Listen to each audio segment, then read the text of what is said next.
Greetings and salutations, and welcome to Behind the Syndicate, the Week 2 edition. Thank you all so much for joining. Greatly appreciate it. Joining me tonight, as always, is James Champagne, the head coach of your soon-to-be CUFL champions, the Texas Syndicate. We also have some very special guest players as well, too. So first of all, Coach, thanks for joining me tonight, as always. Appreciate it. Yes, sir. Appreciate you, Mr. RJ. Glad to be here. Yes, sir. And thank you all your players for joining us. So let's get right into it. We got to talk about the elephant in the room, I guess. Coach, you opened the season with a loss to the San Antonio Toros. What was your overall assessment of the team's performance in that game? Um, we started off very sloppy on all sides of the ball, very sloppy. But tried to be never too high, never too low. In the moment. Um, that was about 4 or 5 days ago now, or however many days it is. So literally, when my feet touched the ground on Sunday, I was over it and on to Midland. But sloppy. Uh, Got to block out the noise. I will say that finished the game well. You know what I'm saying? But it is what it is, right? Offense kept doing what they can and stuff like that. We didn't turn the football over. That was a positive. It's just got to capitalize on our opportunities with what's given to us. Um, Special teams, we had mishaps early, but in the middle and later of the game, we didn't have those mishaps. Defensively, gave up 24 points in the first 18 minutes of the game, but after those first 18 minutes of the game, um, guys not only stopped them, but they forced turnovers as well and added more possessions for our offense. So it is what it is. We're on the Midland. Yes, sir. Yes, sir. All right. So was there any specific moments or plays in the Toros game that you felt were turning points? And if so, what happened on those plays? Well, a lot of the pause in between plays with the officiating and the other opponents and stuff like that. That was a little challenging in the moment, but obviously the block punt Hmm. that put us in bad field position.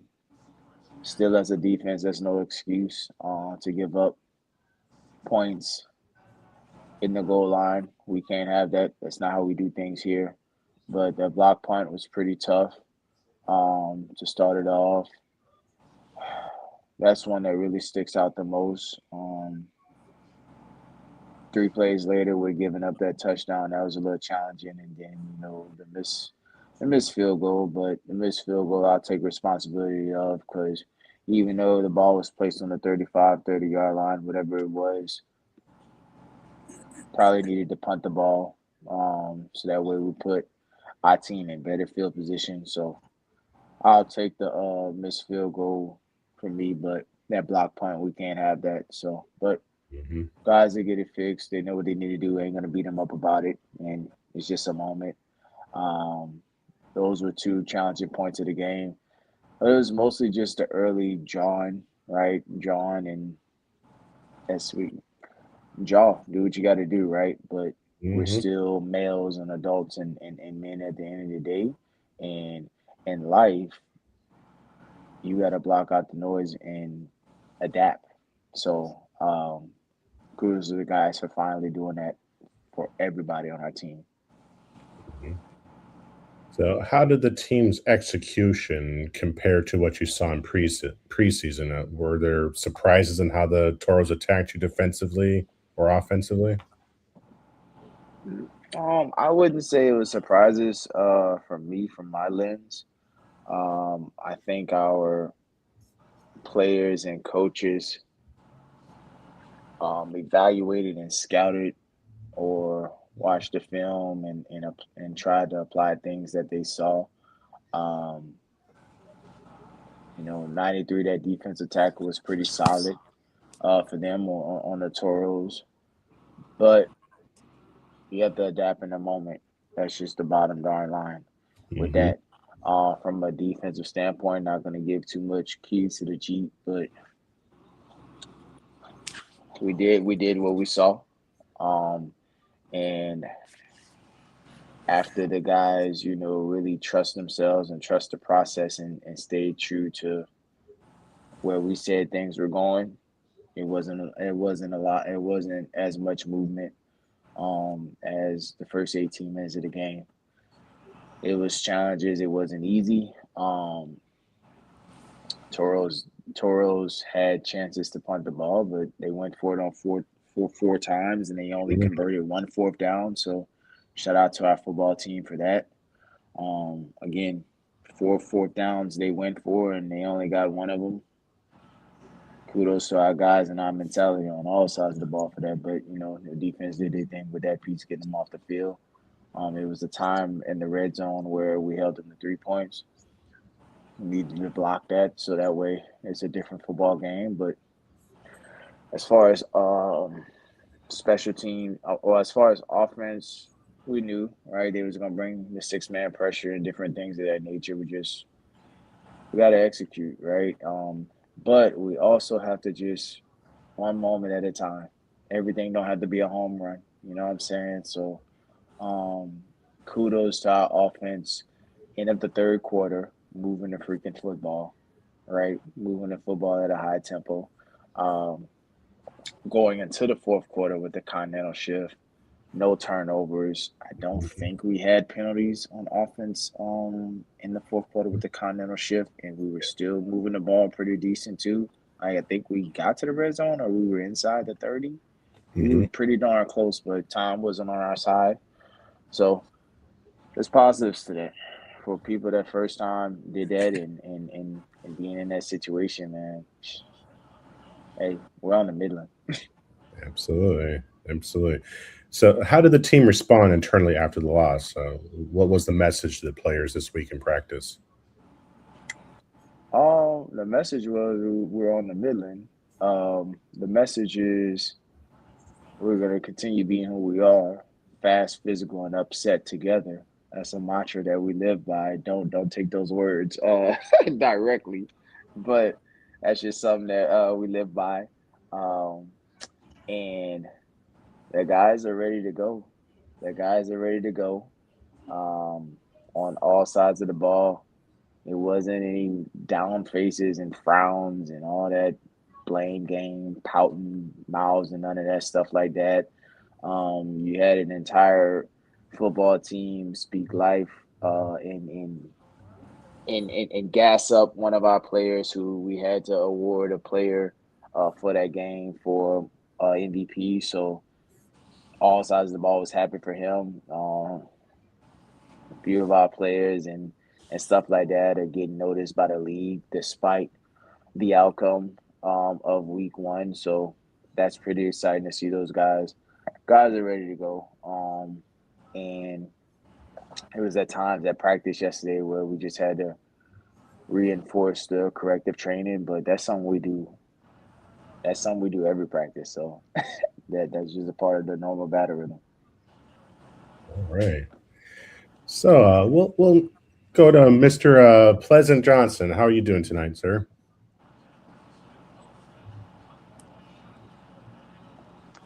Let's see. Can you hear me? Can you hear me? I think he clicked off. He may have not been able to hear. He might be clicking back on. Ah, yes, I think he did. Okay, no problems. We'll join. We'll get him when he comes back. All right. So I can move on to Mr. T Money. How are you doing tonight? I'm doing good, man. How about yourself? I'm excellent. Thank you so very much. So, my first question to you, sir, is how would you evaluate the defense's overall effort against the Toros? Were there any areas where you felt you executed well? Uh, that like Coach said that first drive, coming out after the block punt, they was already in the red zone. Some feel like kind of caught us off guard, but we still had to, play football and respond. So I feel like even though they had a short field, we gotta get a stop there. Like we can't use that as an excuse. Gotta have the offense back, have the special teams back, and get a stop right there. But I feel like we just gotta play a complete 4 quarters. Like we did some things well in the second half. That allowed us to get a shutout. But instead of doing that for a half football, let's do that for a full game. All right. And my second question would be uh, did you have any standout tackles or pass breakups or any kind of coverage moments in that game that you were proud of? I had a like an interception before the half. I mean, that That's was a right. good play. Kind of just like coach. One thing he instilled in the defense is like take the body of the football. Like he always said that if you can't catch the football, like you're not gonna play on the defense. So that's kind of something I've been honing in on, trying to reciprocate in practice, like just Hmm. catching the ball, catching interceptions, trying to take the ball away every day. So then when that opportunity comes in the game, it's not like foreign. I'm used to doing it. Yes. Yes. I thought it was a pretty excellent play at the end of the half. So, what adjustments did the defense make at halftime or during the game against the Toros, and how effective were they? Uh, Basically just keep playing hard. We did a few things differently, nothing too much differently, but just keep playing hard. We got a few stops in the first half, so we kind of like just looked at the things that we were doing well, fix the things that we were doing wrong, and just keep fighting. Like let's keep us in the game, like and have a chance to be competitive. So it wasn't too much different than what we did. We just kept playing. Yes, sir. So, facing the Toros offense, so what did you notice about their tendencies that the team can build on for the next game? They want to throw the ball a lot. They also run it. They do a lot of things like they try to keep it balanced, but I feel like they want to throw it. So if we able to get some more turnovers, take it out of the air, and take away some of those scores that I feel like we gave them, like that first one, and then we'll be okay. We'll be in good shape. Yes, sir. All right, so I'll move on to Mr. Russell. How are you doing tonight, sir? Doing good, man. How you doing? Oh, blessed. Thank you very much.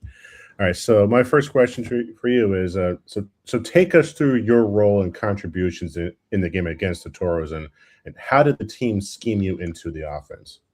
So I'm kind of all over the place when it comes to where I play at because I'm also on all special teams. Mhm. But from a running back standpoint, I mean, we run the ball. We're also we're in the pass game too a little bit. So it's just whenever we was in that game, our offense kind of struggled a little bit, but we're excited to get back on the field for this upcoming game. Mhm. Okay. Were there any big offensive plays or series against the Toros that where your unit really came through? I for sure say in the third quarter because as I stated previously, we kind of struggled throughout the course of the game. Mhm. But whenever we got to halftime and kind of reinforce what we're doing well and what is going well, and then kind of fix what's going bad and change that. The third quarter we were able to move the ball a little bit more. But then I mean once we got to the fourth quarter, we got to the continental shift and like Coach Champagne just said, time was really on our hands. We are trying to play catch up. So, but I'm excited to get back on the field for this upcoming game. I can't wait. Yes, absolutely. What was the biggest takeaway from that contest as far as team execution on offense? Um, that we're gonna be okay as an offense. Because we were doing a lot of things to ourselves that was really affecting us, not really what the Tours were doing. We were really in our own way. So, uh, going back to the drawing board and watching the film, we were able to fix a couple things that we needed to do that was really hurting us. I think it's all gonna work out for us. Okay. All right, coach. So we'll focus on the past of the past. We're done talking about the Toros. So let's, like you said, let's move on to Midland, to Tall City Black Gold. Uh, what stands out to you about their roster and their playing style from what you've seen? Um, they play football. Their offense, um, old school football tendencies, some new school alignment. So I can respect that. Looking forward to that matchup. Um, got talented roster. They utilize a lot of players on their roster to their advantage, so they're not one dimensional in a sense. Mhm. Um, Pretty good dual threat quarterback that they have. As far as their defense, looking forward to our offense going against their defensive line and their defense as well. They got they got a solid D tackle and stuff like that. Who's a baller, but looking forward to that chess match with those guys. And based off of the opponent that they played, um, they take advantage of the opportunities in a sense, um, with their DBs. So and their special teams is pretty solid. Kicker is a good one. Punter is decent. So um, well respected opponent. Going to be at a well respected field. It's not going to be a rinky dink location. Looking forward to the hospitality as well. The Mhm. officiating was solid from that game as well. I looked at that as well. So hey, old school football, new school alignment and tendencies, and looking forward to the chess match. Absolutely. So we know that Tall City did have a bye week in week one because their opponent ceased operations shortly before the season. Do you think that gives them an advantage over you with that week of rest? I mean, I don't know their players and their staff and stuff like that, so can't really detect if it's an advantage or a disadvantage. Um, from my experience in the past with those things, it just depends on the vibes of the people that are around you, right? It's always good to have rest, but it's always good to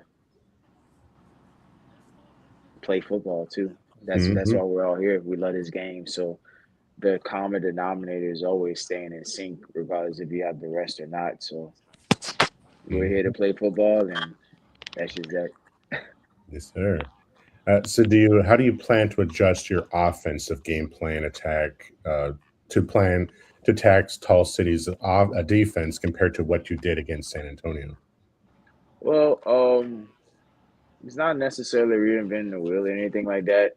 Just Mhm. reminding our guys who I can't say this, but who the crap they are, who they are, right? Reminding them who they are, collectively, and individually. Trust what you see, trust what you know. Less is sometimes more, and respond when a circumstance tells you no. So, uh, dictate the tempo, the time possession battle.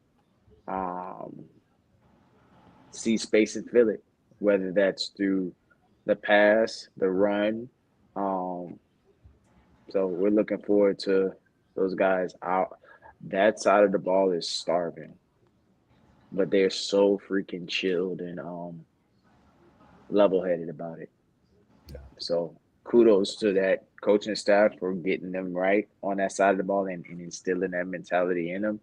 And kudos to those player led guys on that offense where they're starving, but they ain't gonna be rah rah. It ain't gonna be too much talking with those guys. So just my job is just to not be in the way, but reassure them who they are. That's it. And on the defensive side, is there any specific challenges that Tall City presents, and how are you preparing to contain them? Trust in what we see, trust in what we know, and keeping those guys starving on that side of the ball as well. Um, Less is more. Um, they love to run the football, and we're looking forward to it. But play football based off of the keys and reads that we're all in agreement going into this week, like we normally do. And we'll be okay. Our tackling needs to be better. Um, as a unit and as an entire football team. So we're looking forward to applying that this week in practice and when that matchup comes up this week. And desiring to play special teams. You know what I'm saying? So we're looking forward to that piece. Hey, handling the run, and when they take a shot, we take a shot. That's just that. Okay. And how are you preparing your players to handle their first road trip of the season? Well, um, we'll continue to prepare, but the guys that have been here since January, February, March, they knew through virtual, but I think within being 2, 3 weeks with each other now, they kind of see it to where um, part of our mission and journey was the road. So I love the road. Any team I've coached on any level, that road record and those road opponents and stuff, we thrive on that. We love playing at home. Who doesn't, right? But Hmm. I also like to be different, but not overcomplicated. So this ain't the first week that the guys have heard or been instilled about the road, the road, the road. So we're thriving on that. Um, just remind everybody to stay in the moment. Good, bad, terrible, outstanding, and block out the noise. Block out the noise and play football. Be who we are. Don't be generic. Don't be robotic. Let your helmet and shoulder pads do the talking. That's it. Outstanding. All right, we'll go back to Mr. T Money. Looking ahead, what key matchups or offensive weapons in Tall City's team concerns you the most, and how will you counter them? T Money might have. Oh, Let me see. Let me text him. yeah, I guess got him. There we go. Looks like he dropped. Got him. Yeah, I'm Okay. good. I'm good. I'm good. All right. So I don't know if you heard my question, but I'll go ahead and repeat. So, looking ahead, what key matchups or offensive weapons in the next game are you concerned about the most, and how will you counter them? Uh, really, I wouldn't say. I'm just looking at watching film and looking at the offense as a whole. I know they have some pretty nice size running backs. They have they play. I seen two quarterbacks that played in their preseason game. They had a number 10 guy who's more like a kind of runner shifty guy, and then they have another guy who they put in number 2. He's more like the passing type. So just knowing the personnel, knowing who's in, kind of knowing their formations, kind of give us a tip or so of what's to come or what we may expect to see. Okay. So, how has the energy in practice been this week after the Toros result? Uh, I feel like you want to win every game, but we were able to take some positives away. So it's kind of like how coach said. Once that game was over, we talked about it. Now we on to the next game. So we just focusing on Midland and trying to get that first win for sure. Hmm. So, what does this upcoming game mean for the team's standings or momentum in the division?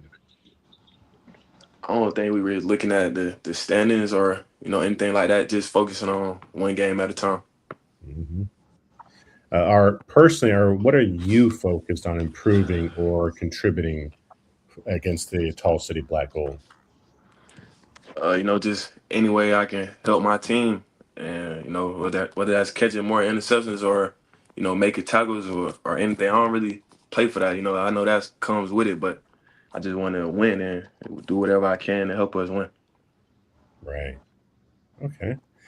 Mr. Russell, how is the offense approaching preparation for the upcoming game against Midland, especially after seeing what did or didn't work against San Antonio? Yeah, for sure. We're not really changing too much. We're just really not honing in on the small details that really mess us up. But there's not anything too much that we're changing about when it comes to game planning because we're on to the next. And you don't want to change too much from week to week because yes, we did lose the game, but it was only week 1. So we still have a season to go. So we didn't really change too much, anything like that. We're just really focusing on the small details now. Okay. So, what specific things are you personally working on in practice this week to make an impact? I'm making sure my body's right because I'm on the field a lot, and I want to make sure that I can be involved as much as I need to be, whatever they do need me, so we can come out with the win. Um, so nothing's changing from when it comes to my preparation. I'm still in the weight room. I'm still focused on my nutrition. So we're good on that side for sure. All right. So we all know this is going to be a big game.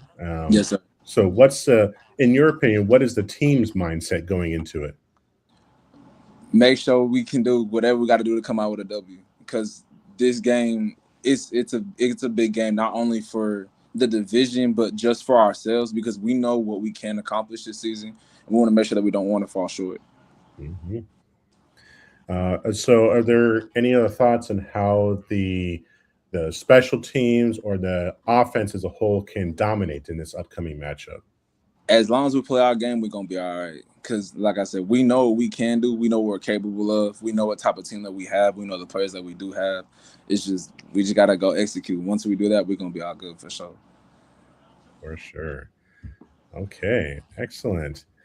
Well, Coach, did you have any questions that you'd like to ask the players? Now we talk often, man. I appreciate them being on. Um, how you gonna respond when the world or circumstance tries to tell you no, Zachary? We're gonna get paid, coach. You know how I go. Hey, right? Don't answer that question. Show that answer, right? Yes, sir. That's a All fact. right. T Money, new memories, right? New moments, right? So we talk. I mean, we talk pretty often collectively and stuff like that. So I mean, I just appreciate them being on. I hope they enjoyed this podcast and this experience. And this league, great team, great organization. Mhm, They get their game film, they get their practice film. So I mean, mhm. hey, Yeah, and I don't know I if hope they're you grateful. I hope they love being here. I love them being here. yeah, I don't know if you were able to watch the replay on YouTube, the on United Football Media, but Mhm. I do have to give a shout out to the Texas Sports Production. I think they did a very good job on producing the game. The Mhm. graphics were good. The camera quality was good. I thought it was a really shot game, and I think there's a lot of high quality video that the players can now have on film. Oh, absolutely! Like the last 2 weeks, they are outstanding, top notch. Company. Um, and those games are available on YouTube for life. So Hmm. these guys can go make their highlight tapes to do their Yeah. next playing journey. If they want to be a CEO for a company or a coach, they can go back and use it as a reference as a coach. Whatever they want to do, show it to their kids, their god kids, their cousins, whatever, their family, grandparents, all that is there. So really love that. Love the broadcast and stuff about it, them highlighting our guys through the good, the bad, the ugly, highlighting us coaches and even the opponent through the good, the bad, and the ugly. Um, the guys being able to do the post game press conference and stuff too. That's stuff I'm sure that's a part of their dream. You know what Hmm. I'm saying? That's not the dream, but a part of their dream. So hey, trying to get them ready for that next level, but they actually applying reps that they can actually do in all facets and all phases of the game. So, Hmm. yep, I have love to it here. give a special shout out to you as well, Coach, because when I was watching that game, that moment where Coach Bedwell looked like he was melting down on the on the field, it was it was pretty entertaining to watch. But you seem to have really kept your cool during this whole time. So yeah, shout out to you for for being level headed during whatever it was that he was melting down about. Yeah, it's competitors, it's as a part, nobody's perfect, nobody's a saint, but um I just I when you're in situations like that, you never know how you're gonna react or respond or act or articulate.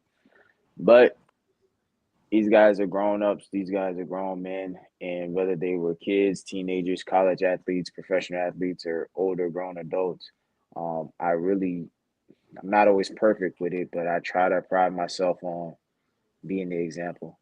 I can't tell them to stay in the moment if I ain't staying in the moment.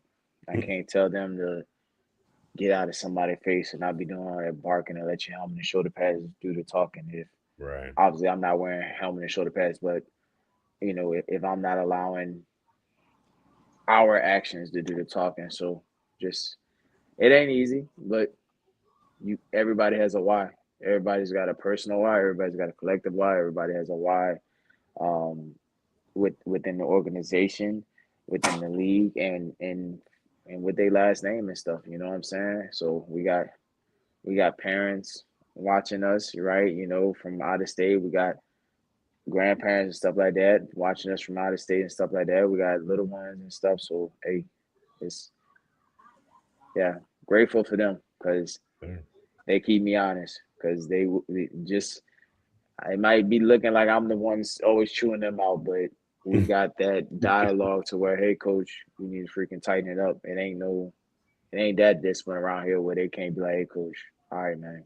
You know what I'm saying? Get back in the Right. moment. So it goes hand in hand. Yes, sir. All right. So, Mr. Russell, I'll give you this moment is there any last words, any shout outs that you would like to make tonight? Shout out to my parents, man. They're the reason why I'm here. Shout out to the man upstairs. I wouldn't be here without him. And I can't wait to get back on the field. There. And Mr. T-Money, your turn. Any particular shout outs that you would like to make tonight? Any final thoughts? Shout out, my parents. Shout out, guys. Shout out my teammates, Coach Champagne, and I appreciate the opportunity to be on this podcast. Yes, sir. Thank you. All right. Well, thank you guys for joining me tonight. I greatly appreciate it for taking time out of your schedules, and I look forward to seeing you guys play the Tall City Black Gold. It'll be this Saturday. It's on the road, so it's in Midland, 7 p.m. Central Time kickoff, and you can watch the game on United Football Media's YouTube channel. It's free. Just go on there and catch the game. Any final thoughts, Coach? Nah, like always, appreciate you guys being on ownership, city of Pflugerville, players, coaches, all that, all the essential personnel. Just like we always end it, and nobody ever told you you matter, you chosen, you more than enough. Be the change that you want to see and change starts with you. Appreciate y'all. Yes, sir. And as always, unite the hustle. Good night, Unite the hustle. everybody.